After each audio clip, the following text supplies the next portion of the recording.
শুভ সন্ধ্যা। সবাইকে অভিনন্দন জানিয়ে আজকে শুরু করছি। আমার এই এতদিনের বকবকানি আপনাদের কারোর কাছে খুব ক্লান্তিকর যদি না মনে হয়, তাহলে যেমন বলছিলাম তেমনি বলে যাব। এর আগের দিন আমার যত মনে হচ্ছে আমরা কিভাবে নাট্যগৃহ তৈরি হতো সেই সব আলোচনা শুরু করেছিলাম, কিন্তু সমস্তটা আমরা করিনি। যদিও এখানে যেভাবে বর্ণনা দেওয়া আছে সেটা খুব একটা স্পষ্ট নয়, সুস্পষ্ট খুব একটা নয়। সেখানে মনে হচ্ছে যেন কিছু খামতি রয়ে গেছে, আমরা ঠিক সেগুলো ধরতে পারছি না। কিন্তু সে যেটা যা রয়েছে সেটাই বলতে আমি বাধ্য, তার থেকে বেশি তো আর কিছু পাচ্ছি না। আগেই আমরা দেখেছিলাম যে এখানে বলা হয়েছে, নাট্যশাস্ত্রে বলা হয়েছে 3 রকমের নাট্যগৃহের কথা, 3 রকম আকারের এবং 3 রকম শেপের: বিকৃষ্ট, চতুরস্র এবং ত্রিয়স্র। তো এগুলো কিরকম হবে তার বর্ণনা কিছু কিছু আমি বলেছি। বিশেষ করে প্রথম যেটা, অর্থাৎ বিকৃষ্ট। বিকৃষ্ট মানে ছড়ানো, যেটা খুব বড়, হ্যাঁ, সেটা হলো বিকৃষ্ট। এবং সেটা সম্বন্ধে বলা হয়েছে এটা দেবতাদের জন্য। দেবতারা বোধহয় খুব জোরে জোরে কথা টথা বলতে পারতেন, তাই জন্য অসুবিধে হতো না। তো মানুষদের জন্য বিশেষ করে দরকার চতুরস্র। এগুলোর আকৃতির কথাও বলা হয়েছে এবং সেগুলো কিরকম ভাবে মাপতে হবে, কিরকম সুতো দিয়ে কিরকম মাটিতে করতে হবে সেটাও বলা হয়েছিল। এবং সেখানে 3 রকম গৃহের 3 রকম আকার প্রকার বলা হয়েছিল। সেখানে বিকৃষ্ট যেটা সবচেয়ে বড়, 108 হস্ত, চতুরস্র 64 হস্ত, এবং ত্রস্র যেটা কিনা সবচেয়ে ছোট, সেটা তারও অর্ধেক 32 হস্ত। এখানে কিভাবে বানাতে হতো, কিভাবে কনস্ট্রাকশন হতো সেটাও বলা হয়েছে। এবং তার মধ্যে একটা রঙ্গপীঠ থাকতো, রঙ্গপীঠটা মনে হয় মেইন স্টেজ যেটা সেইটা, এবং তার সঙ্গে একটা রঙ্গশীর্ষ থাকতো। তো রঙ্গশীর্ষ এবং নেপথ্যগৃহ অর্থাৎ যেটা উইংস, তার মধ্যে 2টো দরজা থাকতো। তো এই ধরনের কথা বলা হয়েছিল এবং আমরা ঠিক কি রকম ব্যাপারটা হবে খানিকটা আন্দাজে বুঝতে পারছি। অভিনবগুপ্ত একরকম ব্যাখ্যা করেছেন, বহু পরবর্তীকালে মনমোহন ঘোষ আরেক রকম ব্যাখ্যা করেছেন, সেগুলো আমরা খানিকটা আলোচনা করেছিলাম। তো এখন এই রঙ্গশীর্ষ একদম ফ্ল্যাট হবে, আয়নার মতো সমান আকার হবে, পূর্বপৃষ্ঠ বা মৎস্যপৃষ্ঠর মতো হবে না, অর্থাৎ ঢালু হবে না। তো এইসব করে তার মধ্যে মত্তবারণী করতে হবে। মত্তবারণী জিনিসটা কি সেটা এখনো পর্যন্ত খুব পরিস্ফুট নয়।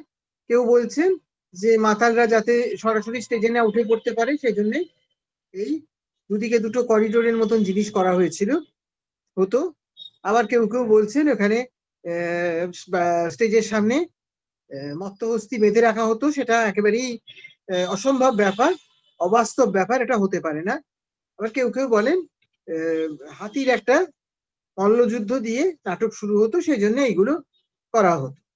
এখন এইগুলোর ক্ষেত্রে আমি দেখছি আমরা যে কিভাবে করা হবে, এখানে যাতে অ্যাকোস্টিক্স অর্থাৎ ধ্বনিটা যাতে ঠিকঠাক মতন হয়, সকলের কথাবার্তা যাতে বোঝা যায়, এইরকম ভাবে জিনিসটার আকার করতে হবে। এবং বাদ্যযন্ত্রের যে স্বর সেটা কিরম ভাবে ঘরের মধ্যে থাকবে, বায়ুহীন মণ্ডপ হবে, যাতে করে চারদিক থেকে হাওয়া এসে আওয়াজটাকে ছড়িয়ে না দেয়।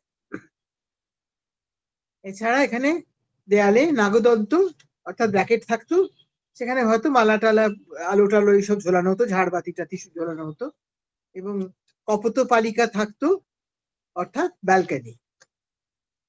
এখন এইরকম খুব ডিটেলে এটা যাচ্ছি না, কারণ আগের দিন বলেছি।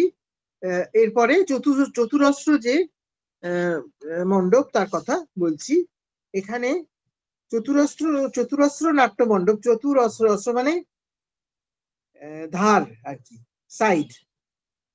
চারিদিকে 32 হস্ত প্রমাণ, তার মানে 64 হস্ত। নাট্যজ্ঞ ব্যক্তিরা এটি তৈরি করবেন কোথায়? শুভভূমি ভাগে জায়গাটা ভালো কিনা সেটা দেখে নেবেন। শুধু শুভ মানে শুধু পবিত্রতা নয়, সেখানে জমিটা ঠিকঠাক কিনা সেরম ভাবে যেমন বলা হয়েছে সেরম ভাবেই সূত্র দিয়ে মেপে করতে হবে। আর বাইরে সমস্তটা খুব ঘন বিন্যস্ত ইট দিয়ে দেওয়ালগুলি গাঁথতে হবে, যাতে করে ইট খসে পড়ে কেউ আহত না হয়। তার ভেতরে রঙ্গপীঠের ওপরে মণ্ডপ ধারণ করার মতো 10টা স্তম্ভ রাখতে হবে। মণ্ডপটা হলো যেটা মাথার ওপর দিয়ে থাকবে, অর্থাৎ ঝড় বৃষ্টি বা রোদ এগুলো সমস্ত প্রতিরোধ করার জন্য মণ্ডপ একটা থাকতো। এইগুলো 10টা স্তম্ভ রঙ্গপীঠের ভেতরে উপরে তৈরি করে তার উপর মণ্ডপ সাজানো হতো। আর এই যেখানে স্তম্ভগুলো রয়েছে তার বাইরে সোপানের মতো, গ্যালারির মতো দর্শকের আসন রয়েছে, সেগুলো ইট কাঠ দিয়ে তৈরি হবে। এখনো আমরা জানি যে ইট দিয়েই তো গ্যালারি গুলো তৈরি হয়, তার উপরে সিট গুলো যেন অন্য জিনিস দিয়ে তৈরি হয়। তখন ইট দিয়ে ধাপে ধাপে গ্যালারির মতো তৈরি করা হতো। কাঠ দিয়ে কিভাবে হতো জানি না, বসার আসন টাসন হতো কিনা বলতে পারছি না।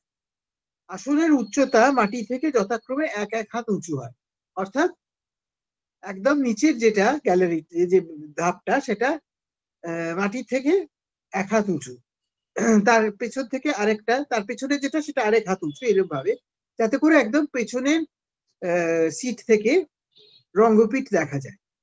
আমরা যেমন এখন দেখি সিনেমাতে বা থিয়েটারের অডিটোরিয়ামে বেশিরভাগ সময় দেখি আমরা একটা থাক থাক করে রাখা আছে, যাতে পেছনের লোকেরা দেখতে সুযোগ পায়। এছাড়া আরো 6টি স্তম্ভ বানাতে হবে। তো এধারে আবার 8টি দৃঢ়স্তম্ভ কথা বলা হয়েছে। আবার মণ্ডপ ধারণ করতে 8টি দৃঢ়স্তম্ভ নির্মাণ করতে হবে। খুব সম্ভব এই 8টা স্তম্ভ যেখানে লাগানো হচ্ছে এটা হলো যেখানে দর্শক বসবেন। তার উপর 8 হাত চওড়া একটা পিঠ স্থাপন করতে হবে। তারপর 8 হাত পিঠ তিলক দিয়ে আটকে রাখতে হবে। সেখানে মণ্ডপ ধারণ করতে সমর্থ যে স্তম্ভ সেটা সেরকম স্তম্ভ স্থাপন করবেন। তার উপর কাঠের মূর্তি খোদাই করা থাকবে। তারপর নেপথ্য গৃহ নির্মাণ করতে হবে। নেপথ্য গৃহ আমরা আগেই বলেছি উইংস, যেখানে অভিনেতারা সাজ পোশাক করেন। তাদের যে সময় পাঠ থাকে না স্টেজে, সেই সময়টা তারা সেখানে থাকেন। তার একটি দরজা রঙ্গপীঠে প্রবেশের জন্য, মানে স্টেজে ঢোকার জন্য একটা রাস্তা, সেখান দিয়ে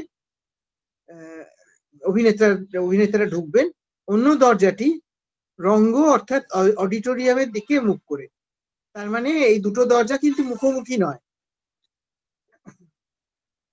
রঙ্গপীঠ 8 হাত চওড়া হবে, চতুরস্রের মেঝে সমতল হবে এবং সেখানে বেদিকা থাকবে। বেদিকাটা কি হবে সেটা বোঝা যাচ্ছে না।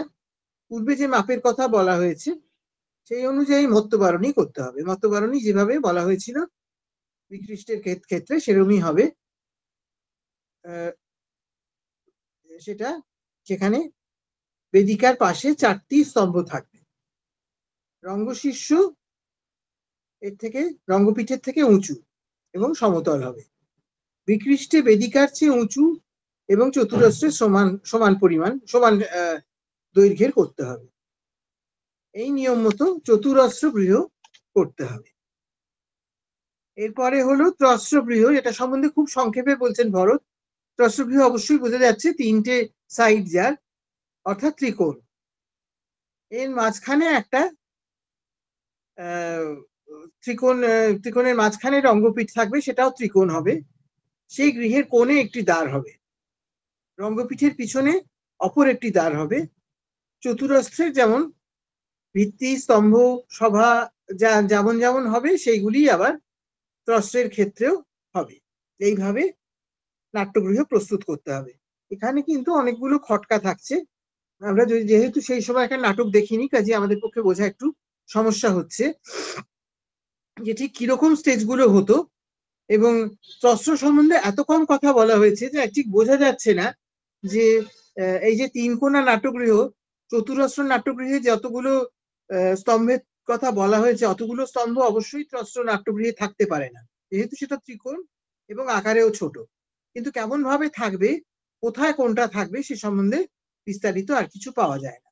এবং মত্তবারণী ঠিক কোন জায়গায় থাকবে এ সম্বন্ধে কিছু বলা হয়নি। চতুরস্র যে রঙ্গমঞ্চ, রঙ্গপীঠ, সেখানে আমরা বুঝতে পারি যে যেহেতু চৌকো, সেটাও চৌকো, সেটা সমচতুষ্কোণ স্কোয়ার, সেখানে যেমন বিকৃষ্টের ক্ষেত্রে যেমন সেখানেও তেমনি জায়গাতে মত্তবারণী থাকার কথা। কিন্তু চতুরস্রের মতো চতুরস্রের আকার নয়, সেখানে মত্তবারণী কিভাবে থাকবে এ সম্বন্ধে কিন্তু ভরত আর কিছু বলেননি। এগুলো এখন একটু নিরস ব্যাপার। তো এখন একটু অন্য ধরনের কথা বলছি। এটা সম্বন্ধে আমাদের যারা সব ছাত্রছাত্রী আমাদের কাছে পড়েছেন, তারা অনেক সময় কৌতূহল প্রকাশ করেছেন, সে সম্বন্ধে দু এক কথা বলছি। এটা অবশ্য আরো আগের আলোচনাটা, নাট্যশাস্ত্রে আরো পূর্বতন অধ্যায়ের আলোচনা, কিন্তু এখানে আমরা একটু পরে আসছি, কারণ নাট্যগৃহটা তৈরি না হলে অভিনয়ের প্রসঙ্গ তো আসে না। আচ্ছা, এখানে যেটা বলবো যে এই যে নাট্য নামক বেদ, যেটাকে বলা হচ্ছে অত্রেদানীম অয়ং বেদ নাট্য সংজ্ঞা প্রযোজ্যতাম। ব্রহ্মা বলছেন এই নাট্য নামক যে বেদ, এটি তুমি প্রযোজনা করো। এখন সেখানে কি করতে হবে? প্রথমত একটা ধ্বজ মহ হবে। ধ্বজ মহ, মহটা মখ শব্দ থেকে এসছে, মখ মানে যজ্ঞ। একটি ধ্বজ যজ্ঞ হবে, এবং বিষয়বস্তু হবে সেই ধ্বজামহের বিষয়বস্তু হচ্ছে অসুর ও দানবেরা নিহত হচ্ছে এবং আনন্দিত দেবগণেরা খুব উৎফুল্ল হচ্ছেন, এরকম হবে। কিন্তু সেখানে প্রথমেই কি করতে হবে? এই যে দৈত্য দানবদের পরাজয়ের কথা দেখানো হচ্ছে, এই নিয়ে দৈত্য দানবরা খুবই ক্ষিপ্ত হয়েছিল এবং পরে তাদের বাধা দেওয়ার জন্য অনেক কিছু করা হয়েছিল, সেসবের মধ্যে যাচ্ছি না, সেগুলো নাটকের ঠিক বিষয় না, অভিনয়ের বিষয় ঠিক না। কিন্তু এখন যেটা বলছেন ব্রহ্মা, তিনি বলছেন আমি প্রথমে আশীর্বাদ সংযুক্ত নান্দি, যাতে অষ্টাঙ্গ পদ আছে, যা বিচিত্র এবং বেদ নির্মিত, বেদ নির্মিত জায়গায় দেব নির্মিত ইত্যাদি পাঠও পাওয়া যায়, তার প্রয়োগ করলাম। তারপর দেবগণ দৈত্যদের জয় করলেন, এই নাট্য আমি রচনা করলাম। এখন এখানে দেখা যাচ্ছে যে নান্দি নামে একটা মাঙ্গলিক অনুষ্ঠান করা হয়। এইটা করলে পরে সকলের আনন্দ হয়, অপূর্ব একটা উপভোগ্য বিষয় হয়। আবার অন্যদিকে এতে করে অমঙ্গলের নাশ হয়। কারণ দেব দানবরা যদি নাটক করতে না দেয়, তাহলে অবশ্যই একটা অত্যন্ত অপ্রীতিকর পরিস্থিতি দাঁড়াবে। সুতরাং দৈত্য দানবদের বাধা দেবার জন্য নান্দি করতে হবে। উপরন্তু সেটা দেখতেও মানুষের ভালো লাগবে, এরকম একটা ব্যাপার রয়েছে। তো এখানে অভিনব বলছেন যে এখানে বেদ নির্মিতা পাঠটাই গ্রহণ করা উচিত। তিনি বলছেন সমস্ত কর্মারম্ভ হয় আশীর্বাদ পূর্বক, এইরকম শ্রুতি আছে। তত্রা শিশম আশাস্তে ইতি হি শ্রুতি সর্বকর্ম স্বাসী পূর্বত্বম আহ। এই হচ্ছে আসল শ্রুতি বচন, যেখানে বলা হয়েছে সবকিছু কর্ম শুরু করতে হবে আশীর্বাদ দিয়ে। এই বিষয়ে নানা রকম মত পাওয়া যাচ্ছে। এখানে ভরত বলছেন নান্দিতে 8টি অঙ্গরূপ পদ থাকবে। পরে পঞ্চম অধ্যায়ে ভরত আরো বিস্তারিতভাবে নান্দির ব্যাখ্যা করেছেন, সেখানে সেই এত ডিটেলের মধ্যে এখন আমরা যাচ্ছি না। পরবর্তীকালে কিন্তু অন্য যে পরবর্তী নাট্যশাস্ত্রকাররা আছেন, তারা কিন্তু এই নান্দি নিয়ে বহু আলোচনা করেছে। ভরত তো বলেছেন অষ্টাঙ্গ পদ বিশিষ্ট নান্দি হবে। নান্দি নামটির ব্যাখ্যাও নানাভাবে হয়েছে। এই শব্দটি অবশ্যই নন্দ ধাতু থেকে এসছে। নন্দ ধাতু মানে ওই আনন্দ কথা যেখান থেকে আমরা পাচ্ছি, আনন্দ করা, আনন্দিত হওয়া, নন্দিত হওয়া। ভরত নিজে বলেছেন যেহেতু দেবাসুরকে আনন্দ দেয় এবং জগৎ এর থেকে আনন্দ পায়, অতএব এটি নান্দি। দেবতা সুরম আনন্দ্য যস্মাৎ লোকস্য নন্দতি তস্মাৎ অয়ং প্রয়োগস্তু নান্দি নামা ভবিষ্যৎ। দেবতা এবং অসুর উভয়ই কিন্তু এখানে, অসুরদের বাদ দেওয়া হচ্ছে না, তারাও এই নান্দিতে আনন্দ পায় এবং সারা পৃথিবী এই নান্দি থেকে আনন্দ পায়। সেই জন্য এই প্রয়োগের নাম দেওয়া হয়েছে নান্দি। আবার কেউ কেউ বলেন নন্দীর নাম থেকে নান্দি নামটি এসছে। নন্দী বা নন্দিকেশ্বর আর একজন প্রাচীন নাট্যশাস্ত্রকার, এর নামও আমরা নাট্যশাস্ত্রে বহুবার পাই। আবার কেউ বলেন এই নন্দী হচ্ছেন মহাদেবের বাহন বৃষ। যেহেতু সৃষ্টির প্রারম্ভে মহাদেবের তাণ্ডব বৃত্ত থেকেই এইসব নাট্যের উৎপত্তি, এবং নন্দী হচ্ছেন নন্দী বৃষ বৃষাঙ্কস্য জগদাদৌ জগৎপতে নৃত্যতঃ কল্পনা যোগাৎ জগাম কিল রঙ্গতাম তস্য তদ রূপ সম্বন্ধাৎ পূজা নান্দীতি কথ্যতে। এটা শারদা তনয় বলেছেন নন্দী হচ্ছেন বৃষ। কার বৃষ? বৃষাঙ্কের। অর্থাৎ মহাদেব হলেন বৃষাঙ্ক, অর্থাৎ বৃষ হলো তার চিহ্ন, বৃষ হলো তার এমব্লেম, তার লোগো। তো তিনি সেই নন্দী, সেই বৃষাঙ্কের বৃষ, তিনি হলেন জগৎপতি। মহাদেব হলেন জগৎপতি।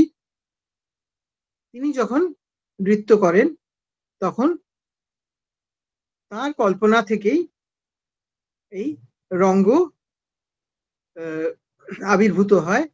সেই জন্য তার সঙ্গে সেই সম্বন্ধ আছে বলেই, এবং নন্দী সেখানে উপস্থিত আছেন, নন্দী মহাদেবের অনুচর, অতএব তার নামে নান্দি হয়েছে, এটা কেউ কেউ বলেন। কিন্তু শারদা তনয় এর সঙ্গে যোগ করেছেন নাট্যের প্রারম্ভে যে ক্রিয়া আনন্দ দেয় তাই নান্দি। কাজে তিনি এই পুরনো ব্যাখ্যাটাও মেনে নিচ্ছেন, যেটা আনন্দ দেয় এবং নাট্যের প্রারম্ভে থাকে সেটাই হলো নান্দি।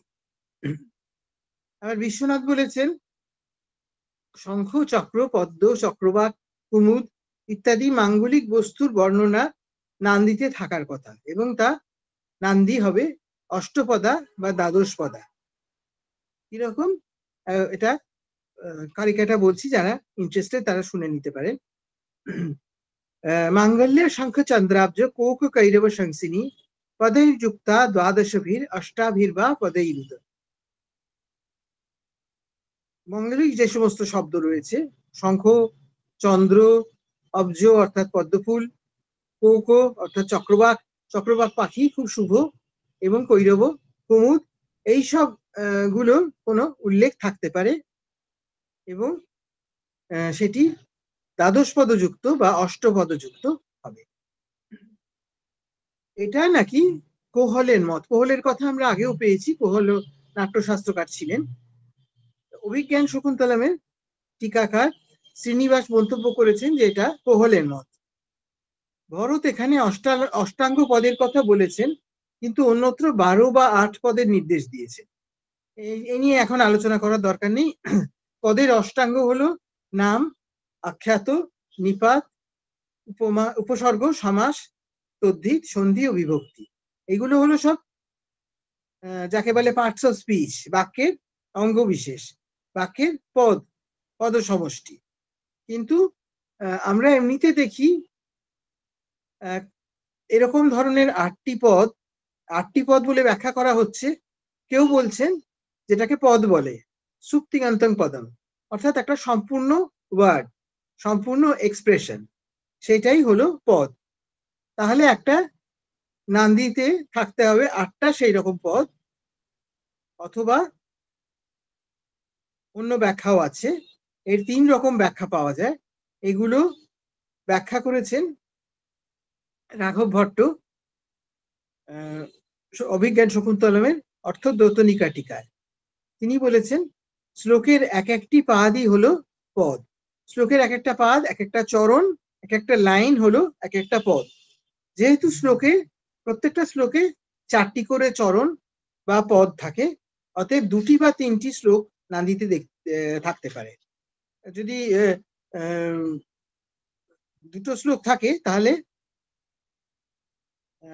4 দুগুণে 8টা, আর যদি এতে থাকে তাহলে 8টা হলো, আর তাহলে যদি 3টি শ্লোক থাকে তাহলে 12টা হলো। এই হলো একটা ব্যাখ্যা।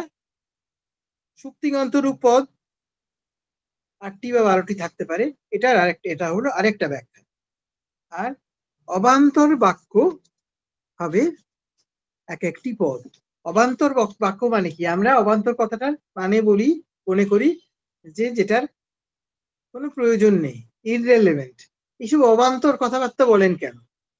এটা কিন্তু এখানে সংস্কৃতে আমরা অবান্তর বলতে অন্যরকম বুঝি। অবান্তর হচ্ছে যেটা অন্তর্গত, কিছুর মধ্যে অন্তর্গত আছে এবং সেটা খুবই রেলিভেন্ট, খুবই সেটা গ্রহণযোগ্য ব্যাপার। তো এখন অবান্তর বাক্য বলতে যাকে বলা যায় ফ্রেজ বা ক্লজ, সেই জিনিসটা যদি একটা শ্লোকের মধ্যে, নান্দি শ্লোকের মধ্যে 8টা পাওয়া যায়, তাহলে আমরা সেখানে বলবো অষ্টপদা বা দ্বাদশপদা নান্দি। তিনি বলছেন শ্লোকপাদ পদঙ্কেচিৎ সুপ্তিগন্তম অথা পরে পরে অবান্তর বাক্যৈক্য স্বরূপং পদম উচিরে। অভিনব আবার ভরতের মত উদ্ধৃত করে বলছেন, নান্দি পদান্তরেষু এষু হি এবং অস্তু ইতি নিত্যশ বন্দে তাং সম্যক উক্তাভি বাগ্ভি স্তৌ পারিপার্শ্বিক। অভিনবগুপ্ত অন্য একটা ব্যাখ্যা করছেন ভরতের মত উদ্ধৃত করে। তিনি বলছেন যে নান্দি যখন উচ্চারণ করা হবে, নান্দি কিন্তু সমস্তটা একবারে শ্লোকটা বলে যাওয়া হয় না। কি করা হয়, সেখানে একজন বক্তা বা গায়ক তিনি খানিকটা বলছেন এবং তারপরে যারা সেখানে আর যারা উপস্থিত আছেন এই গ্রিক কোরাসের মতন, তারা বলছেন এবমস্তু বা এবম আর্য, এরকম বলছেন, হ্যাঁ আপনি ঠিক বলেছেন, হ্যাঁ আর্য আপনি ঠিক বলেছেন, এই রকম কথা ফাঁকে ফাঁকে বলার একটা রেওয়াজ ছিল। মানে একটা না শ্লোকটা বলে যাওয়ার রেওয়াজ তখন ছিল না। তো যতবার তারা এই কথাগুলো উচ্চারণ করবেন এবমস্তু এবং আর্য এরকম ধরনের কথা যখনই তারা উচ্চারণ করবেন, ততগুলি পদ বলে ধরতে হবে। এখন এই সমস্তগুলো দেখছি আমরা তৃতীয় মতটাকে সমর্থন করছে। তার মানে কি? তার মানে শুধু ওই 8টা পদ, সুপ্তিগন্ত পদ বা 8টা শ্লোকের চরণ বা 8টা বা 12টা, এটা থেকে বরং অন্য ব্যাখ্যাটা বেশি গ্রহণ করা হতো, হয়তো ওইটাই বেশি ধরা হতো। পরবর্তী শাস্ত্রকারেরা নান্দিকে বলেছেন পূর্বরঙ্গের অঙ্গ। পূর্বরঙ্গ হলো এমন একটা অনুষ্ঠান যেটা নাটক শুরুর আগে করতে হবে। নাটক বলছি খুব লুজলি, কিন্তু নাটক তো নয়, রূপক। কিন্তু অভিনব বলছেন যে নান্দির প্রয়োগ যেহেতু বেদবিহিত, অতএব সেটা পূর্বরঙ্গের মধ্যে পড়ে না। পরবর্তী যে শাস্ত্রকারেরা তারা আবার 3 প্রকার নান্দির কথা বলছেন। এক হচ্ছে নীলি, অর্থাৎ চন্দ্র ও সূর্যের অপ্রস্তুত প্রশংসার দ্বারা যেখানে বিষয়বস্তু উপস্থাপিত করা হচ্ছে। একটা যে কোনো নাটকের নান্দিতে আপনারা দেখতে পাবেন, সেখানে একটা বর্ণনা দেওয়া হচ্ছে, তার মধ্যে চন্দ্র সূর্য এদের বর্ণনার মাধ্যমে সেই নাটকের মধ্যে যারা পাত্রপাত্রী আছেন তাদের একটা ইঙ্গিত আসছে। অপ্রস্তুত প্রশংসা তো তাই হয়, যেটা অপ্রস্তুত বিষয়, অপ্রস্তুত বিষয় মানে যেটা সেখানে বর্ণনা করা হচ্ছে না, সেই বিষয়টা বর্ণনা করে বর্ণনীয় বিষয়টাকে উপস্থাপিত করা হচ্ছে। এটা কোথাও একটু পটমটো হয়ে যাচ্ছে, অসুবিধা হচ্ছে?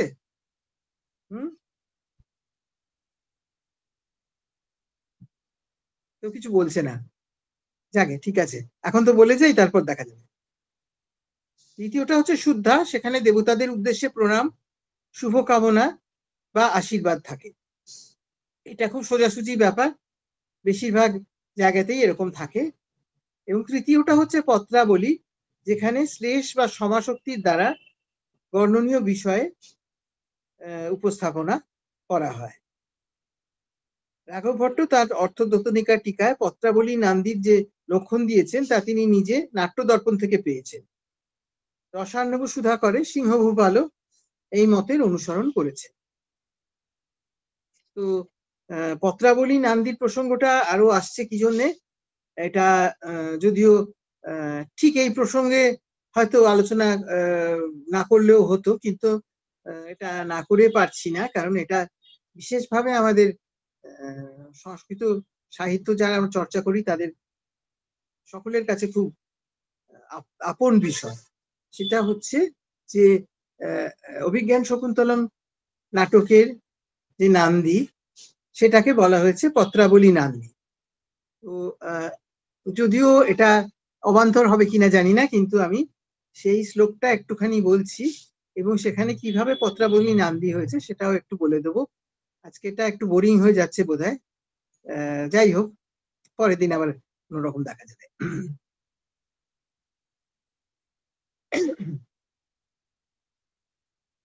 या सृष्टि सृष्टुराद्या वहति विधिहुतं या हवीर्या च होत्री ये द्वे कालं विधत्त श्रुति विषय गुणा या स्थिता व्याप्य विश्वम या माहुः सर्वबीज प्रकृतिरिति यया प्राणिनः प्राणवन्तः प्रत्यक्षाभि प्रपन्नस्तनुभिरवतु वस्ताभिरष्टाभिरीश। এটা আমাদের ছাত্রছাত্রীরা সকলেই জানবেন, তার বাইরে যারা আছেন তাদের অবগতির জন্য একটু মানে এটা বলে দিচ্ছি। এখানে স্তুতি করা হচ্ছে মহাদেবের, কাজে সেই দিক দিয়ে আমরা বলবো তার উদ্দেশ্যে প্রণাম জানানো হচ্ছে এবং শুভকামনাও একটা করা হচ্ছে, অর্থাৎ শুদ্ধা নান্দির লক্ষণও এখানে আছে। এখানে বলা হচ্ছে সেই ঈশ্বর, সেই মহাদেব, হ্যাঁ, তিনি বাহ আবতু, তোমাদের রক্ষা করুন, আপনাদের সকলকে রক্ষা করুন। সেই মহাদেব, সেই শিব, যিনি কিনা প্রত্যক্ষাভি তনুভি প্রপন্ন, তিনি প্রকাশ পাচ্ছেন তার এই মূর্তিগুলি দিয়ে। কি মূর্তি? অষ্টাভি প্রত্যক্ষাভি, প্রত্যক্ষ 8টি মূর্তি। প্রত্যক্ষ বলতে সেরকম জ্ঞানই বোঝায়, সেরকম অনুভূতি বোঝায় যেটা আমরা আমাদের ইন্দ্রিয় দিয়ে প্রত্যক্ষ করি, ইন্দ্রিয় দিয়ে অনুভব করি। যেমন চোখে দেখতে পাই, কানে শুনতে পাই, নাক দিয়ে আঘ্রাণ করি, ত্বক দিয়ে স্পর্শ করি, জিহ্বা দিয়ে রসনা দিয়ে আস্বাদন করি ইত্যাদি। এইরকম এগুলো হলো প্রত্যক্ষ। সেই রকম প্রত্যক্ষ অষ্টমূর্তি আছে মহাদেবের। সেই অষ্টমূর্তিতে যিনি প্রকাশ পাচ্ছেন সেই মহাদেব আপনাদের সকলকে রক্ষা করুন। তো এইখানে যে বর্ণনাগুলো রয়েছে 8টা মূর্তির, সেগুলো প্রত্যেকটা খুবই অর্থবহ, সেখানেও আসছি। প্রথমেই বলছেন ইয়া স্রষ্টু আদ্যা সৃষ্টি, স্রষ্টার যেটি হলো আদি সৃষ্টি। স্রষ্টার আদি সৃষ্টি অর্থাৎ স্রষ্টা প্রথম কি সৃষ্টি করেছিলেন? প্রথম জল সৃষ্টি করেছেন, এটা আমরা পুরাণেও পড়েছি, বেদেও পড়েছি। আপু হায়াত বৃহতির বিশ্বমায়ান, এই সমগ্র অস্তিত্ব জুড়ে ছিল সেই বিশাল এক জলরাশি এবং সেখান থেকে হিরণ্যগর্ভ উৎপন্ন হন।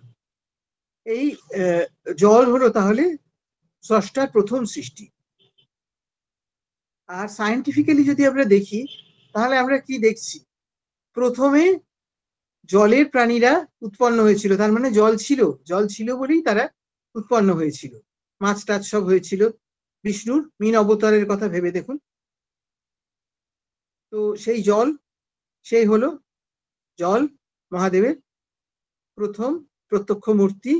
দ্বিতীয় হচ্ছে কি? ইয়া বিধিহুত হবি বহাতি, যজ্ঞের যে হবি তা দেবতাদের কাছে বহন করে যে শক্তিটি, যে মূর্তিটি নিয়ে যায়, অর্থাৎ অগ্নি। অগ্নিও স্রষ্টার সৃষ্টি, এবং ইয়া হচ্ছে হোত্রী, এবং যে মূর্তি হলো স্বয়ং হোত্রীর স্বরূপা। কারণ হোতা না হলে যজ্ঞ করবে কে? সেই হোত্রী মূর্তিও প্রত্যক্ষ মূর্তি এখানে মহাদেবের। ইয়ে দ্বে কালং বিধত্ত, যে দুটি আমাদের কাল বিধান করে, সূর্য এবং চন্দ্র। সূর্যকে দেখলে আমরা বুঝি এবার দিন শুরু হলো, আবার যখন চন্দ্র আসেন তখন আমরা বুঝি এখন সন্ধ্যা হলো, রাত্রি হলো। এইভাবে আমাদের দিনের 24 ঘন্টা রেগুলেট করে এই দুটি, কি বলবো, গ্রহ বলা বোধহয় ঠিক নয়, একটি উপগ্রহ এবং আরেকটি নক্ষত্র বলেই আজকাল বলা হয়ে থাকে। তারা কাল বিধান করে থাকে। ये द्वे कालं विधत्त श्रुति विषय गुणा या বিশ্বব্যাপ্য স্থিতা। শ্রুতির বিষয় গুণ, শ্রবণের বিষয়, কানে শোনার বিষয়।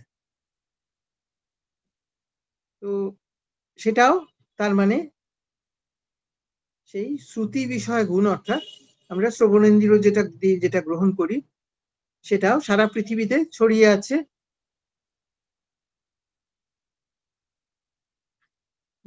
ইয়ামাহু সর্ববীজ প্রকৃতি রীতি, যাকে বলা হয়েছে সর্ববীজ প্রকৃতি। পৃথিবী যত কিছু প্রাণ রয়েছে, যত কিছু প্রাণের বীজ রয়েছে, সেই সমস্ত বীজ হচ্ছে কে কে তাদের জন্ম দিচ্ছেন, কে তাদের ধারণ করছেন? ধরিত্রী, পৃথিবী, তিনিও এই মহাদেবের আরেকটি মূর্তি। এবং ইয়া প্রাণিনা প্রাণবন্ত, যার দ্বারা প্রাণীরা প্রাণবান। প্রাণী বলা হয় কেন? প্রাণ কথাটার অর্থ হচ্ছে শ্বাস প্রশ্বাস। তো প্রাণীরা শ্বাস প্রশ্বাস নেয় বলেই তারা প্রাণী। মানুষ শ্বাস প্রশ্বাস নেয়, পশু পাখিরা শ্বাস প্রশ্বাস নেয়, গাছপালা শ্বাস প্রশ্বাস নেয়, তাই আমরা সবাই প্রাণী। এবং আমরা এক মুহূর্ত যদি আমরা শ্বাস বায়ু না পাই, আমাদের তৎক্ষণাৎ মৃত্যু হবে, এটা তো আমরা সবাই জানি। তাহলে এই এতগুলি প্রত্যক্ষ মূর্তিতে যিনি প্রকাশ পাচ্ছেন, সেই মহাদেব আপনাদের সকলকে রক্ষা করুন। এই তো হলো মহাদেবের স্তুতি এবং সবার জন্য শুভকামনা। তাহলে এর মধ্যে পত্রাবলী আসছে কি করে? যে বর্ণনীয় বিষয়ের উপস্থাপনা হচ্ছে কি করে? বর্ণনীয় বিষয় হচ্ছে কি? অভিজ্ঞান শকুন্তলমের গল্প সবাই জানেন, সেই জন্য এটাকেই বাছলাম। যে সেখানে গল্পটা কিরকম আছে আপনারা জানেন। যে শকুন্তলা, তিনি হলেন অপ্সরা মেনকার কন্যা। তিনি ঋষি বিশ্বামিত্র এবং মেনকার কন্যা। তাকে মেনকা বনে ত্যাগ করে চলে গিয়েছিলেন এবং মহর্ষি কর্ণ তাকে উদ্ধার করে সেই শিশুকে নিজের কন্যার মতো বড় করে তোলেন, লালন পালন করে তোলেন, বড় করে তোলেন। তার সখীরা অনসূয়া এবং প্রিয়ম্বদা তার সঙ্গে বড় হয়ে ওঠে। এবং সেখানে রাজা দুষ্যন্ত একদিন এসে উপস্থিত হলেন এবং তিনি দেখে, শকুন্তলাকে দেখে প্রেমে পড়ে গেলেন। শকুন্তলাকে তিনি, তখন কর্ণ আশ্রমে ছিলেন না, তিনি তখন শকুন্তলাকে বা গান্ধর্ব মতে বিবাহ করলেন। করে তারপর তিনি চলে গেলেন দেশে, বললেন তোমাকে ফেরত নিয়ে যাব। তাকে একটা আংটি দিয়ে গেলেন। সেই আংটিটি রাজার অভিজ্ঞান ছিল, রাজার কি বলবো আইডেন্টিটি কার্ড শকুন্তলার কাছে। যে ওইটা নিয়ে তুমি এটার প্রত্যেকটি অক্ষর এক একদিন করে পাঠ করবে, আর আমার পুরো নামটা যখন বানান করা শেষ হবে সেই দিন দেখবে আমার লোকজন সব আসবে তোমাকে নিয়ে যেতে। কিন্তু কেউ এলো না, কোন রকম রাজার কাছ থেকে কোনো খবর পাওয়া গেল না। এখন সেখানে কি হতে পারে? রাজারা এরকম করেই থাকেন, কিন্তু কালিদাস তার নায়ককে এতটা নিচে নামাতে পারলেন না। তিনি দেখালেন যে রাজা যেদিন চলে গেছেন সেদিন শকুন্তলা রাজার চিন্তাতেই এতটাই আত্মমগ্ন যে তিনি শুনতে পাননি মহর্ষি দুর্বাসা এসে তাকে ডাকাডাকি করছেন আতিথ্য গ্রহণের জন্য। এই আতিথ্যে অবহেলা করার জন্য তিনি শকুন্তলাকে শাপ দিলেন যে তুমি যার কথা চিন্তা করতে গিয়ে আমাকে অবহেলা করলে, সে তোমাকে চিনতে পারবে না, চিনিয়ে দিলেও চিনতে পারবে না। তো যাই হোক, তার যথারীতি শকুন্তলার কথা রাজা ভুলে গেলেন। তখন কর্ণ তার দুই শিষ্যকে সঙ্গে দিয়ে এবং শকুন্তলাকে যিনি মায়ের মতন মানুষ করেছেন গৌতমী, তাদের সঙ্গে দিয়ে তিনি শকুন্তলাকে পাঠালেন উজ্জয়িনীতে দুষ্যন্তের সঙ্গে দেখা করতে। তো দুষ্যন্ত তাকে চিনতে পারলেন না, অবশ্যই ভুলে গেছেন আর কি করে তিনি তাকে চিনতে পারেন। তখন তিনি অত্যন্ত রূঢ়ভাবে তাকে তিরস্কার করতে লাগলেন, অপমান করতে লাগলেন। শকুন্তলা তখন তাকে তীব্র ভৎসনা করলেন। এই সময় শকুন্তলার যখন এরকম একটা অবমাননার পরিস্থিতি, তখন স্বর্গ থেকে মেনকা এসে তাকে তুলে নিয়ে গেলেন। তুলে কোথায় নিয়ে গেলেন পর্বতে, হিমালয় পর্বতে মহর্ষি মারীচের আশ্রমে। সেখানে শকুন্তলা ছিলেন, শকুন্তলাকে যত্ন করে সেখানে তপস্বিনীরা রেখেছিল। শকুন্তলার যথাকালে একটি সন্তান হলো। সেই পুত্র বড় হয়ে তারই নাম হয়েছিল ভরত, এবং তারই নামে আমাদের ভারতবর্ষ, যেহেতু তিনি নাকি সমগ্র ভারতবর্ষের এককালে রাজা ছিলেন। যাই হোক, এই যে আংটিটা শকুন্তলার হাতে ছিল, সেটা শকুন্তলা রাজাকে দেখাতে পারেননি, কারণ কোনো সময় আসার পথে তার হাত থেকে আংটিটা জলে পড়ে গিয়েছিল। তিনি অত খেয়াল করেননি। সেই আংটিটা একটা মাছের পেটে পাওয়া গিয়েছিল। সেই আংটিটা যে জেলে পেয়েছিল, সে বিক্রি করতে গিয়ে সেটা রাজার পুলিশদের হাতে ধরা পড়ে এবং তারা মারতে মারতে তাকে নিয়ে আসে। তখন আংটিটা রাজার নাম লেখা দেখে রাজার কাছে দেওয়া হয়। রাজা দেখি তখন শকুন্তলার কথা মনে পড়ে গেল এবং তিনি একেবারে শোকে তখন ভীষণভাবে ভেঙে পড়লেন এবং শকুন্তলাকে কি করে খুঁজে পাওয়া যায় সেই নিয়ে তিনি ভীষণ ব্যাকুল হয়ে পড়লেন। এইভাবে চললে তো আর নায়ক নায়িকের মিলন হবে কি করে? রাজাকে একবার দেবরাজ ইন্দ্র ডেকেছিলেন তার হয়ে দেবতাদের সঙ্গে যুদ্ধ করার জন্য। তো রাজা সেই কাজ সেরে তারপর মহর্ষি মারীচের আশ্রমে গেলেন মহর্ষিকে প্রণাম করে আসতে। সেখানে তার পুত্র সর্বদমনকে দেখতে পান এবং শকুন্তলার সঙ্গে তার সেখানে আবার দেখা হয় এবং আবার দুজনে মিলন হয়ে যায়। এই গল্প তার মধ্যে এইসব আসছে কোত্থেকে? প্রথমেই বলা হচ্ছে যাহা সৃষ্টি শ্রেষ্ঠর আদ্যা, স্রষ্টার আদি সৃষ্টি। এই কথাটা কালিদাস অন্যত্র ব্যবহার করেছেন মেঘদূত কাব্যে, যেখানে যক্ষপ্রিয়ার বর্ণনা করছেন। সেখানে তিনি বলেছেন সৃষ্টির আদ্যেব ধাতু, যা তত্র স্যাদ যুবতী বিষয়ে সৃষ্টির আদ্যেব ধাতু। তিনি বিধাতার যুবতীদের মধ্যে বিধাতার যে প্রথম আদি সৃষ্টি, তার মধ্যে তিনি হচ্ছেন এই যক্ষপ্রিয়া। তো এটা একটা মিলে গেল গল্প। আমি জানি না কালিদাস এত সব ভেবে লিখেছিলেন কিনা, কিন্তু কবি যা বলে যান তারপরে তো আমরা অনেক কিছু যোগও করি। সে হলো তারপরে যে এই যে দুটি কাল বিধান করে শকুন্তলার দুই সখী, তার কাল বিরহের কাল পার করতে, বা প্রথমত তার প্রেমে এবং তারপরে তার বিরহের সময় তার পাশে ছিল, কাল বিধান করছিল। এবং শ্রুতি বিষয় গুণা ইয়াস্থিতা ব্যাপ্য বিশ্বম, সারা পৃথিবীতে শকুন্তলার গুণের কথা ছড়িয়ে পড়েছে। সবারই শ্রুতির বিষয়, সকলেই শকুন্তলার গুণের কথা জানে। ইয়ামাহু সর্ব বীজ প্রকৃতিবিদ। এক্ষুনি বললাম যে ভরত সারা ভারতবর্ষের সম্রাট হয়েছিলেন, একচ্ছত্র সম্রাট হয়েছিলেন। তো তারই গর্ভধারিণী হলেন শকুন্তলা। অতএব তিনি সর্ববীজ প্রকৃতি। আমাদের ভারতবর্ষে যত মানুষ আছে সবার বীজের তিনি হলেন ধাত্রী। ইয়া প্রাণীন প্রাণবন্ত, যার দ্বারা প্রাণীরা প্রাণ ফিরে পেল, তিনি তো হলেন ভরত, অর্থাৎ সর্বদমন, যাকে রাজ্যে ফিরিয়ে আনার পরে রাজ্যে সবাই যেরকম বিকল হয়েছিল, তারা সবাই আবার আনন্দে উচ্ছ্বসিত হয়ে উঠল। এইভাবে আমরা ব্যাপারটাকে দেখতে পাই। অগ্নির কথাটা বাদ দিয়ে গেছি। অগ্নি শকুন্তলা তার গর্ভে তার যে অগ্নি ধারণ করেছিলেন, অর্থাৎ পৃথিবীর ভাবি যিনি শাসক হবেন তাকে তিনি গর্ভে ধারণ করেছিলেন। অতএব এখানে অগ্নির প্রসঙ্গ আসছে এবং হোত্রী হোতা হলেন এখানে কর্ণ, যিনি কিনা শকুন্তলাকে তার স্বামীর কাছে পাঠিয়েছিলেন। এইভাবে আমরা দেখতে পাই যে যে মূল কাহিনীটা শকুন্তলা তার সঙ্গে এটা মিলিয়ে দেওয়া যায়। এটা কালিদাস ভেবে করেছিলেন কিনা আমি জানি না, কিন্তু পরবর্তীকালে এইভাবে ব্যাখ্যা করা হয়েছে এবং এরকম ব্যাখ্যা করা যায়। সত্যি কথা বলতে কি, কবিরা কখন কি ভেবে কি লেখেন এবং তার কি ব্যাখ্যা আমরা এখন করি, সেটা কিন্তু সবসময় সঠিকভাবে বলা যায় না যে এটাই কবি ভেবে বলেছিলেন বা কবি এটা ভেবে লিখেছিলেন। কবি যেটা ভেবে লিখেছিলেন তার বাইরেও অনেক কিছু আমাদের মাথায় আসে। যদিও এটা এখন আমরা টেকনিক্যাল আলোচনা থেকে একটুখানি সাহিত্যিক আলোচনার দিকে যাচ্ছি।